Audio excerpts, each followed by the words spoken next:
মাই spicy kitchen life চ্যানেলটিতে স্বাগত জানাচ্ছি। আমি ফারজানা হোসেন। কেমন আছেন সবাই? আসসালামু আলাইকুম। আমি ভালো আছি,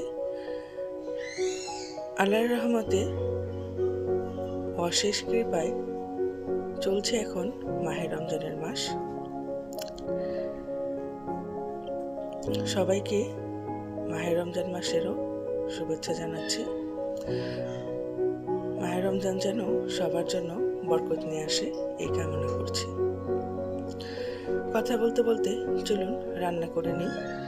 এই রান্নাটা আমি করছি সেহরির জন্য।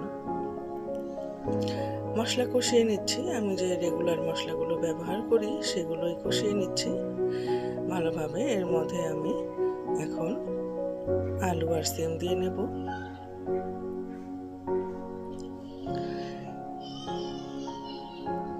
আলু আর সিম দেওয়া হয়ে গিয়েছে। এখন আমি এটা ভালোভাবে নেড়ে চেড়ে কষিয়ে নেব। যারা আমার ভিডিওটি দেখছেন তারা একটা লাইক করে দেবেন এবং সাবস্ক্রাইব করে নেবেন। যারা করেছেন তাদেরকে অসংখ্য ধন্যবাদ। আর দয়া করে ভিডিওটি স্কিপ করে দেখবেন না। ঢেকে দিচ্ছি। সবজিগুলো আমার সেদ্ধ হয়ে গিয়েছে। এর মধ্যে আমি দিয়ে দিলাম শোল মাছ।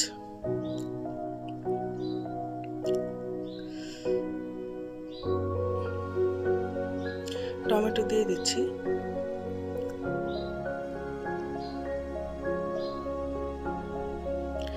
আজকে আমি আপনাদের সাথে দুটো রান্না শেয়ার করব। যেহেতু রমজান মাস চলছে, অতিরিক্ত রান্না বাড়া করতে করতে সময় আমি নষ্ট করব না। এই মাসটা হচ্ছে ইবাদতের জন্য। সামান্য একটু গরম পানি দিয়ে নিলাম ঝোলের জন্য। রান্নাটা আমার প্রায় হয়ে এসেছে। আমরা যদি রমজান মাসে রান্না বাড়া নিয়ে ব্যস্ত থাকি, অন্য কিছু নিয়ে ব্যস্ত থাকি, ইবাদত করার সময় যদি না পাই, তাহলে মাসটা ব্যর্থ হয়ে গেল।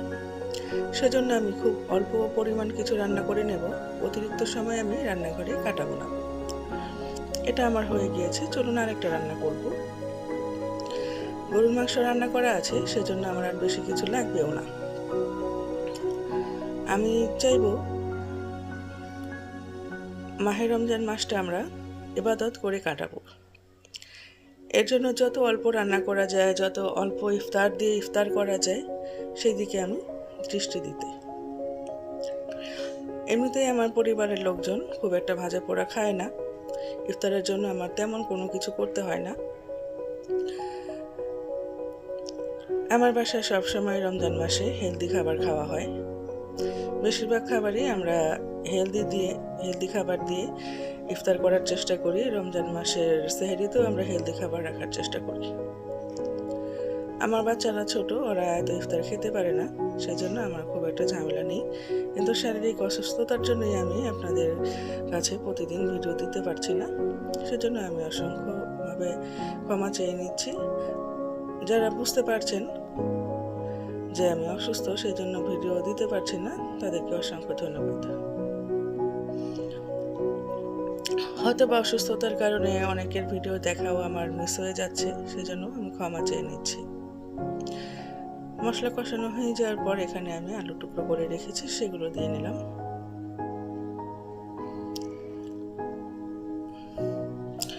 আমি এখন ভয়েস ওভার করছি। আমার মাথাটা প্রচণ্ড ব্যথা করছে। আমি কি বলছি আমি নিজেও বুঝতে পারছি না। যদি কথার মধ্যে কোনো ভুল থেকে থাকে তবে ক্ষমা করে দেবেন। মটরশুঁটি দিয়ে নিলাম, গরম পানি দিয়ে নিলাম, নেড়ে চেড়ে মিশিয়ে নিচ্ছি।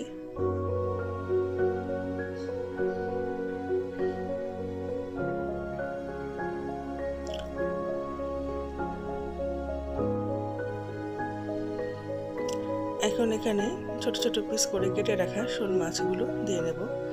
এভাবে শোল মাছের ভুনা আমার আব্বু খেত। এটা আমার আব্বুর জন্য আমার মা রান্না করতো, এটা সেই রেসিপি।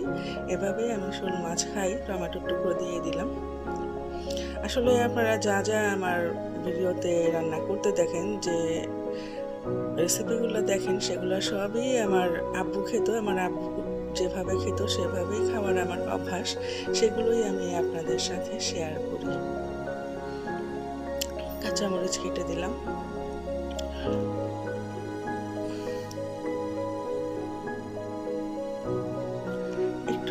চেড়ে দিই।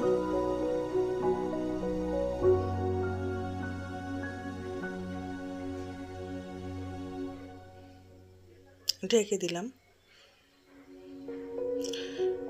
কষানো হয়ে গিয়েছে। ঝোলের জন্য আমি সামান্য একটু গরম পানি দিয়ে নিলাম। রান্নাটা আমার প্রায় শেষের পর্যায়ে।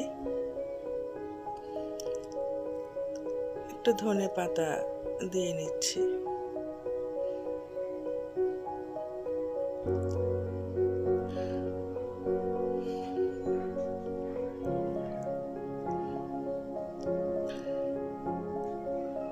এই দুটো রান্না দিয়েই আমার আজকের ব্লগটা আমি সাজিয়েছি।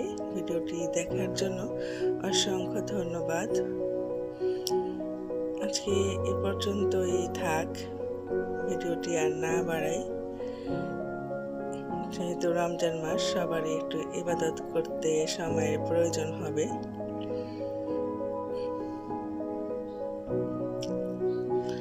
খোদা হাফেজ।